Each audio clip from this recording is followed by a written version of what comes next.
Bonjour et bienvenue. Quand on pense au printemps arabe, celui de 2011, on voit tout de suite la Tunisie, la Libye, l'Égypte, une vraie effervescence. Oui, des soulèvements partout. Mais l'Algérie, elle, est restée étonnamment calme en comparaison. Pourquoi? Beaucoup disent que c'est à cause du souvenir encore vif d'une période très très sombre, la décennie noire. Exactement. Un traumatisme pas si lointain. Alors aujourd'hui, on va essayer de plonger dans les racines, le déroulement de cette guerre civile qui a vraiment déchiré l'Algérie, disons entre 1992 et 2002 à peu près. Une décennie terrible. Et pour faire ça, on va s'appuyer uniquement sur les informations d'une source précise qu'on a, une transcription vidéo qui retrace cette histoire complexe. D'accord. Notre objectif, c'est de décortiquer un peu les événements, les acteurs clés, les conséquences, enfin, tout ce qui est décrit dans cette source pour comprendre comment on a pu en arriver là. Alors on remonte le temps. Allons-y. Le point de départ, c'est une explosion de joie.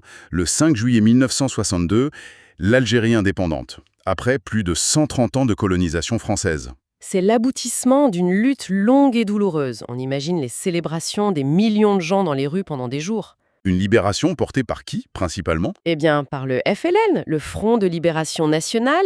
C'était le mouvement de résistance armée avec des figures comme Mohamed Boudiaf ou Larbi Ben Meidi, Ahmed Ben Bella. Des noms connus? Voilà. Et ce mouvement, logiquement, il se transforme en parti unique qui prend les rênes du nouvel État. D'ailleurs, c'est Ahmed Ben Bella qui devient le premier président. Le FLN, c'est vraiment l'ossature de l'État à ce moment-là. Mais cette unité de façade, elle ne dure pas si longtemps, si je comprends bien. Assez vite, des tensions apparaissent au sommet, notamment entre le président Ben Bella et le chef de l'armée, Ouari Boumedienne, qui était très influent. Oui, une lutte de pouvoir assez classique en fait. La question c'était qui doit avoir le plus de pouvoir, l'armée ou le parti? Et ça tourne comment? Ça bascule de manière assez spectaculaire en 1965, un coup d'État militaire. Ah oui, carrément. Vraiment charnière, hein. L'Algérie devient un régime où l'armée domine très clairement, limitant de fait l'espace démocratique. Le pouvoir se concentre. Et la source fait un parallèle avec d'autres pays, c'est ça? Exactement. Le récit qu'on suit établit ce parallèle avec d'autres régimes arabes de l'époque. La Syrie, l'Irak, la Libye, l'Égypte, qui connaissaient des dynamiques un peu similaires, avec un fort poids des militaires. Intéressant ce parallèle. Cela dit, cette période boumédienne, elle n'est pas décrite comme juste négative. Sur le plan économique, par exemple, l'Algérie profite de la hausse des prix du pétrole dans les années 70. Oui, il y a eu des investissements, un certain développement grâce à la manne pétrolière. Et sur la scène internationale, après la mort de Nasser en Égypte, Boumedienne acquiert une certaine stature, non? Un leader arabe anti-occidental. Tout à fait.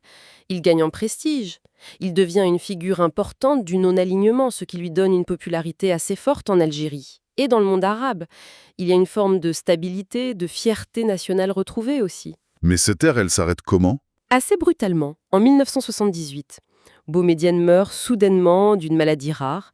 Sa disparition crée un grand vide et une grosse incertitude sur la suite. Les images de ses funérailles sont impressionnantes, une foule immense. Ça montre son poids. On imagine la question de la succession.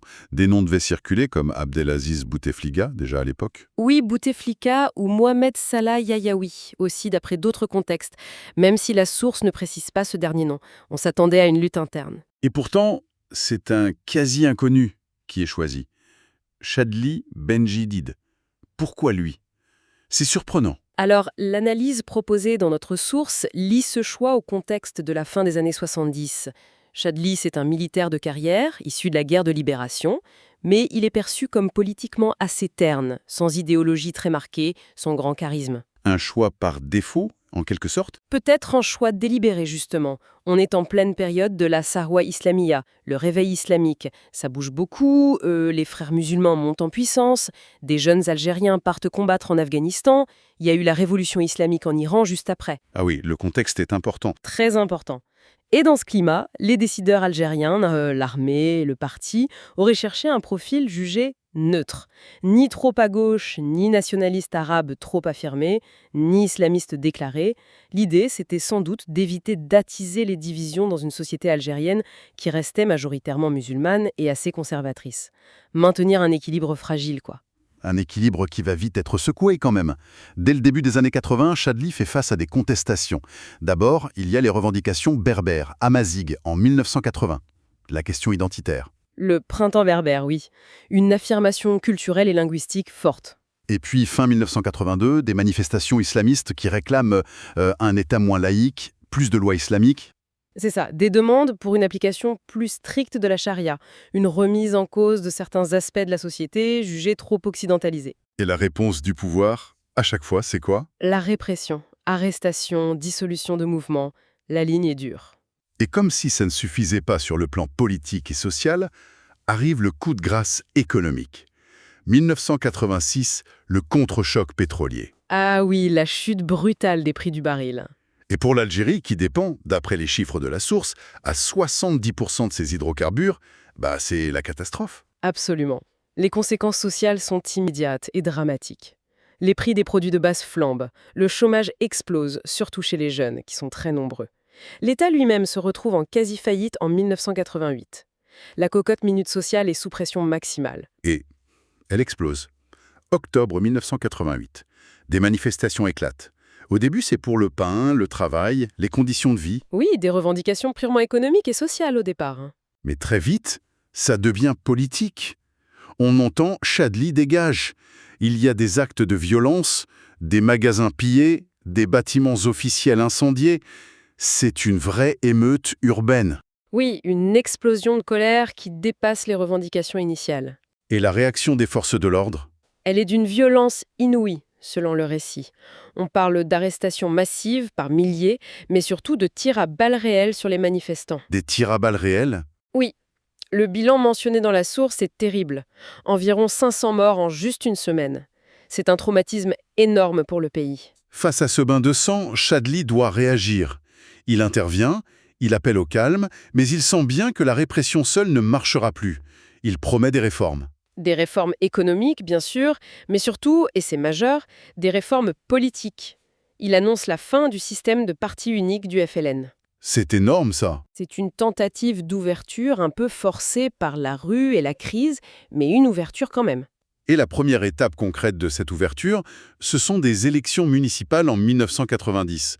C'est un peu vu comme un test, un galop d'essai avant les législatives. Exactement, pour voir comment le paysage politique allait se reconfigurer après des décennies de parti unique. Et le résultat de ce test? C'est un véritable séisme politique. Victoire écrasante, massive du Front islamique du salut, le FIS. Le FIS, c'est un nouveau parti? Oui, il a été créé tout juste un an avant, en 1989, profitant de l'ouverture et de la crise, et ce parti est dominé par deux figures principales, d'après la source. Qui sont-elles? Il y a Abbassi Madani, qui représente une approche plutôt légaliste, qui veut utiliser les élections pour arriver au pouvoir, et puis il y a Ali Bellage, beaucoup plus radical.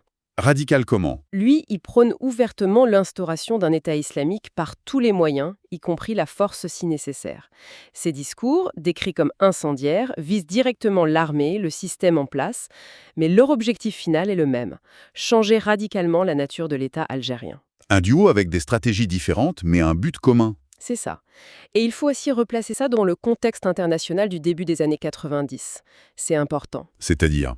On est juste après la chute du mur de Berlin, l'URSS est en train de s'effondrer, et en même temps, il y a l'invasion du Koweït par Saddam Hussein, la première guerre du Golfe. Quel impact ça a? L'analyse proposée suggère que pour beaucoup dans le monde arabe et en Algérie, ces événements discréditent un peu les idéologies qui avaient dominé jusque-là, le socialisme, le panarabisme nationaliste. Ça semble avoir échoué. Et ça renforce l'attrait d'autres choses. Oui, ça renforce l'attrait du discours islamiste qui dit en gros la solution est chez nous, c'est une alternative locale, endogène, face aux modèles importés ou discrédités. C'est dans cette atmosphère très très chargée qu'on arrive aux élections législatives de décembre 1991, les premières vraies élections pluralistes de l'histoire de l'Algérie indépendante. Un moment historique. La participation est massive, l'enjeu est perçu comme vital pour l'avenir du pays. Et le résultat du premier tour, le 26 décembre 1991, Il confirme la vague islamiste observée au municipal, victoire massive, écrasante du FIS.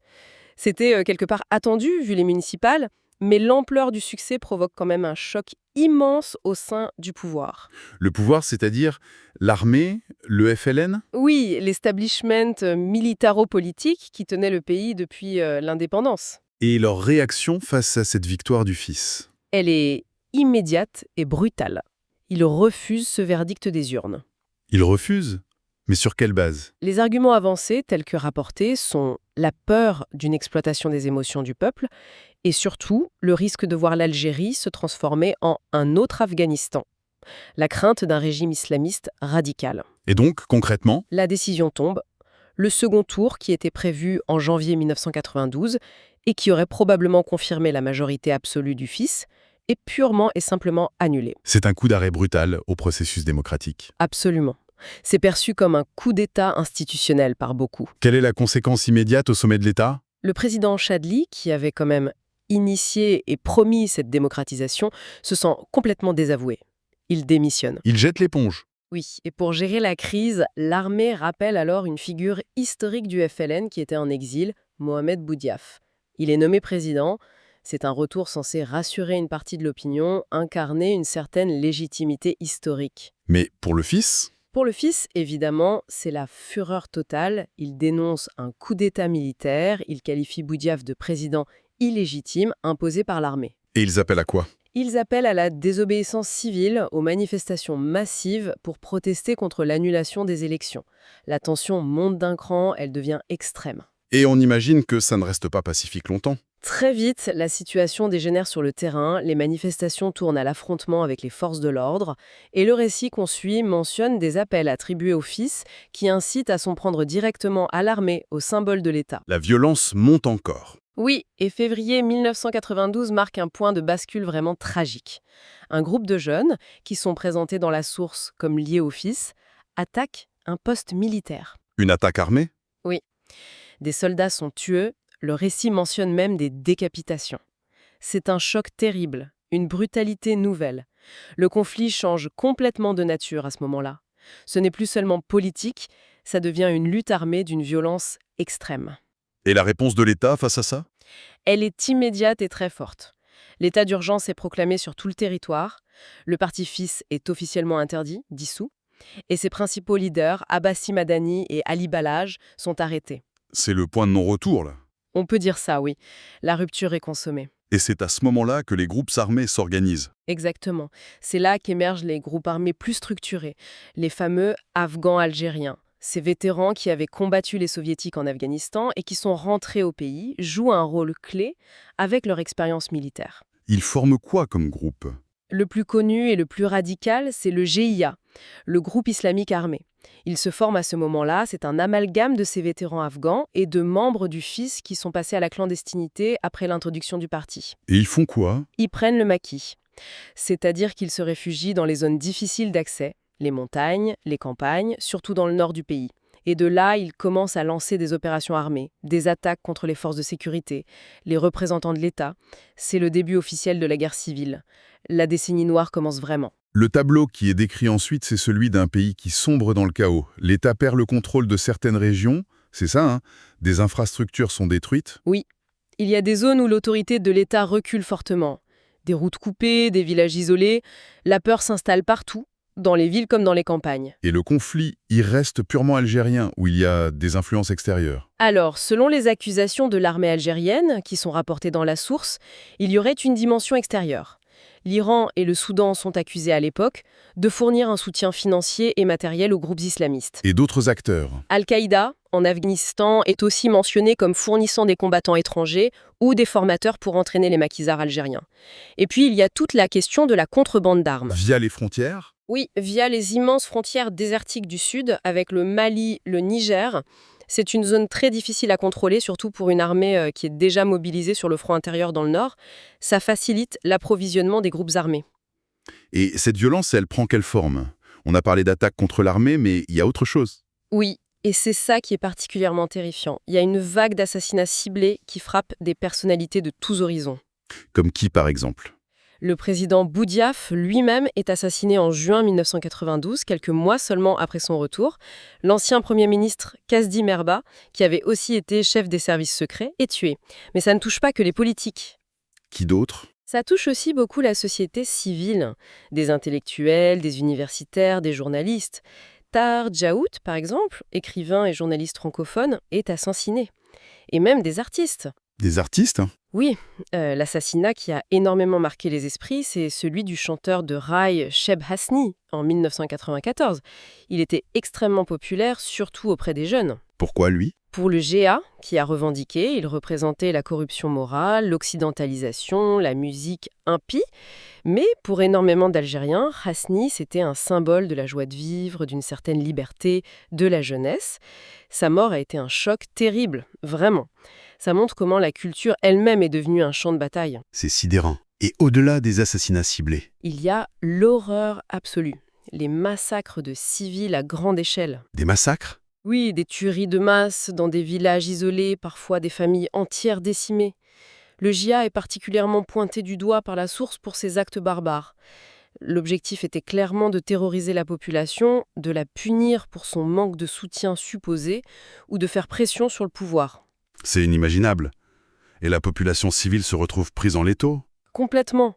D'un côté, la violence extrême des groupes armés, et de l'autre, il faut noter que le récit mentionne aussi des accusations portées contre certains éléments des forces de sécurité, accusés d'avoir commis des exactions, voire des massacres, sous couvert de lutte antiterroriste, en ciblant des populations soupçonnées de sympathie pour les islamistes.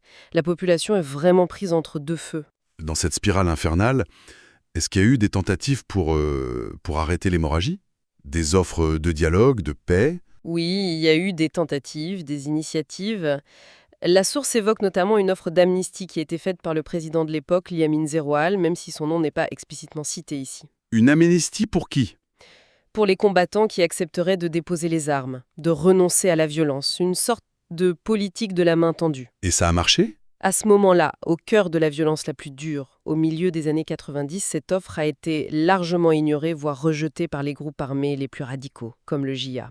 Ils étaient dans une logique de guerre totale. D'ailleurs, le JA va commettre un acte qui va marquer les esprits bien au-delà de l'Algérie. Oui, vous pensez sans doute au détournement de l'avion d'Air France à Alger en décembre 1994. Exactement. Racontez-nous un peu. C'est un commando du JA qui prend en otage un Airbus d'Air France sur le tarmac de l'aéroport d'Alger. Ils exécutent 3 passagers, un policier algérien, un diplomate vietnamien et un cuisinier de l'ambassade de France. Et leur but? L'intention présumée, d'après le récit et ce qui a été dit ensuite, c'était de faire décoller l'avion pour le faire s'écraser sur Paris. Peut-être sur la Tour Eiffel, même si ça reste une hypothèse. Terrifiant. Et comment ça se termine? L'avion finit par décoller vers la France, mais il atterrit à Marseille pour refaire le plein. Et c'est là que les forces spéciales françaises, le GIGN, donnent l'assaut. Ils libèrent tous les otages sains et saufs et tuent les 4 terroristes du JA. Cet acte spectaculaire a vraiment montré au monde la radicalisation extrême du JA et sa volonté d'exporter le conflit. On imagine le traumatisme en France aussi. Mais le récit situe un tournant dans la guerre civile elle-même autour de 1997. Qu'est-ce qui se passe à ce moment-là, Evelyne? C'est un basculement assez net de l'opinion publique algérienne. Après des années et des années de cette violence aveugle, des massacres insoutenables, attribués principalement aux groupes armés comme le JA, la population est épuisée, horrifiée, exsangue, Il y a une lassitude. énorme. Et du coup, le soutien au gouvernement et surtout à l'armée, qui apparaissent de plus en plus comme le seul rempart possible contre ce chaos et cette barbarie, se renforce considérablement. Les gens veulent que ça s'arrête, à n'importe quel prix ou presque. Et l'armée, elle profite de ce soutien populaire accru. Oui, clairement. Elle lance une contre-offensive militaire majeure à la fin des années 90. Des opérations de grande envergure sont menées dans les maquis, dans les zones tenues par les groupes armés. Des milliers de combattants islamistes sont éliminés. Une offensive purement militaire. Pas seulement. La source mentionne aussi un travail important des services de renseignement algériens. Ils auraient réussi à infiltrer les groupes armés, à exacerber les divisions qui existaient déjà entre eux, entre le GIA et d'autres groupes, ou même au sein du GIA. Il les pousse à s'entretuer. C'est ce que suggère le récit, oui. Provoquer des luttes fratricides pour les affaiblir de l'intérieur. Donc les groupes armés s'affaiblissent à la fois par la pression militaire extérieure et par leur propre division interne. C'est dans ce contexte de reflux de la violence, mais pas encore de paix, qu'arrive l'élection présidentielle de 1999. Exactement. Et c'est Abdelaziz Bouteflika, une figure politique très connue, ancien ministre de Boumedienne, qui est élu président. Avec une promesse forte, j'imagine. Oui, sa promesse majeure, c'est de ramener la paix et la sécurité, mettre fin à cette guerre civile. Et comment compte-t-il s'y prendre? Sa stratégie, c'est la politique de la concorde civile. Il ouvre à nouveau des négociations, mais surtout, il fait voter une loi d'amnistie assez large. Une nouvelle amnistie? Oui, mais cette fois, le contexte a changé. L'offre est pour les combattants qui renonceraient définitivement à la lutte armée et déposeraient les armes. En échange, ils bénéficient d'une grâce ou de réduction de peine, sauf pour les crimes de sang les plus graves. Et cette fois, ça prend pont. Ces campagnes trouvent un écho beaucoup plus important que les tentatives précédentes. Des milliers de combattants islamistes répondent à l'appel. Ils descendent des maquis, rendent leurs armes et bénéficient de cette mesure. C'est un pas vraiment décisif vers la fin du conflit à grande échelle. Mais est-ce que ça signe la fin totale de la violence pour autant? Pas tout à fait. Il reste des groupes résiduels, très minoritaires mais toujours actifs, notamment les restes du JIA, ou des groupes qui vont ensuite se transformer et s'affilier à Al-Qaïda. Ils refusent cette main tendue et continuent de mener des actions terroristes sporadiques pendant encore plusieurs années. Mais le cœur de la guerre civile, le conflit ouvert et massif est brisé. Et y a-t-il un événement qui marque symboliquement la fin de cette décennie noire? Oui, la source met en avant la mort du chef historique et sanguinaire du JIA, Antar Zouaabri. Il est tué par les forces spéciales algériennes en 2002. Sa mort est importante. Très importante, symboliquement. Avec sa disparition, le JIA, qui était déjà très affaibli et divisé, se désintègre pratiquement. On considère généralement que c'est la fin officielle de la guerre civile en tant que conflit ouvert et généralisé, même s'il restera une violence résiduelle. C'est difficile de résumer une période aussi tragique et complexe, mais si on devait retenir les points les plus saillants de ce récit qu'on a exploré, d'abord il y a le bilan humain. Oui, un bilan absolument effroyable. La source parle d'au moins 200 000 morts. 200 000 morts. Principalement des civils.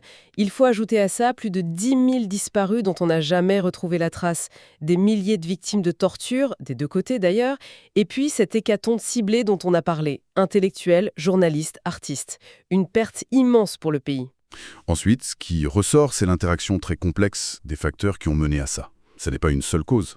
Non, absolument pas. Il y a l'héritage postcolonial qui est lourd, la place écrasante de l'armée dans le système politique depuis le début, une crise économique gravissime liée à la dépendance au pétrole, Une tentative d'ouverture démocratique qui est avortée brutalement, qui nourrit la montée d'un islam politique qui se radicalise face à la répression et à l'annulation des élections. Et tout ça dans un contexte international particulier, la fin de la guerre froide, l'émergence du djihadisme global après l'Afghanistan. Aucun facteur isolé ne peut expliquer une telle tragédie. C'est vraiment un enchevêtrement. On voit bien cet enchaînement presque fatal décrit dans le récit. Des revendications sociales ou politiques au départ légitimes, une réponse par l'ouverture, puis la peur du changement qui mène à l'arrêt du processus électoral, et enfin l'engrenage d'une violence incontrôlable pendant 10 ans. Un engrenage terrible, oui. Qui laisse quelle trace? Des cicatrices extrêmement profondes. La décennie noire a traumatisé durablement la société algérienne, ses institutions, sa mémoire collective. On ne sort pas indemne de 10 ans de guerre civile de cette nature. Et c'est cet héritage douloureux qui explique en partie, comme on le disait au tout début, pourquoi l'Algérie a réagi différemment lors du printemps arabe de 2011. C'est une explication très plausible, oui. La peur du retour au chaos, la crainte de rouvrir les plaies, la méfiance vis-à-vis des changements brutaux, tout ça a sans doute joué un rôle majeur dans la relative stabilité de l'Algérie à ce moment-là par rapport à ses voisins. Le prix payé pendant les années 90 était trop lourd. On a donc traversé ensemble cette histoire sombre et complexe, depuis les espoirs de l'indépendance jusqu'à la tragédie de cette guerre civile, en se fiant strictement au récit qui nous a été fourni. C'est une leçon d'histoire particulièrement amère. Oui, et le récit se termine d'ailleurs en suggérant que cette histoire est porteuse de leçons, qu'il faut en tirer quelque chose. Sans vouloir imposer une conclusion unique, ça nous amène peut-être à une question pour la réflexion. Laquelle? En observant cette expérience douloureuse de l'Algérie, telle qu'on vient de la raconter, quelles leçons les observateurs d'aujourd'hui pourraient-ils tirer? Que ce soit sur les défis immenses des transitions démocratiques après des décennies d'autoritarisme, ou sur l'impact déstabilisateur que peuvent avoir les crises économiques profondes, ou encore sur les manières très complexes de gérer l'intégration ou la confrontation avec les courants politiques qui se réclament de l'islam. Une question ouverte en effet. Une question ouverte mais qui reste essentielle, je crois, quand on regarde les soubresauts du monde actuel.